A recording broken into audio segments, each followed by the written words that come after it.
Hi అండి. ఇప్పటి వరకు నేను డ్రై వ్యాక్యూమ్ క్లీనర్ వాడాను కానీ wet and dry vacuum cleaner వాడలేదు. ఇది Agaro ace wet and dry vacuum cleaner. దీంతో పాటు మనకి చాలా అటాచ్మెంట్స్ అయితే వచ్చాయి. Telescopic metal tube, dry vacuuming floor brush, wet absorbing brush, crevice nozzle, multipurpose brush, అలాగే 5 మీటర్స్ లాంగ్ పవర్ కేబుల్ వచ్చింది. ఇది మెయిన్ యూనిట్. ఇందులోనే మనకి 1600 వాట్ పవర్ఫుల్ మోటార్ ఉంటుంది. ఇది cloth bag and stainless steel container. దీని capacity 21 litres.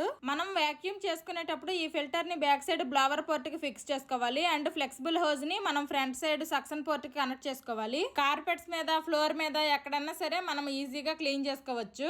Wet absorbing brush ని use చేసి వాటర్, కాఫీలు ఏమైనా ఒలికిపోయినా సరే అవి కూడా క్లీన్ చేసుకోవచ్చు. దీనిలో ఉండే 21.5 kPa సక్షన్ పవర్ తో ఎలాంటి డస్ట్ పార్టికల్స్ నైనా ఈజీగా క్లీన్ చేసేస్తుంది. మిగిలిన అటాచ్మెంట్స్ ని యూజ్ చేసి హౌస్ క్లీనింగ్ కూడా మనం యూజ్ చేసుకోవచ్చు. ఇది బ్లవర్ గా కూడా పనిచేస్తుంది. ఇది అమెజాన్ లో అవైలబుల్ గా ఉంది. దీని కాస్ట్ 5499. Bye bye.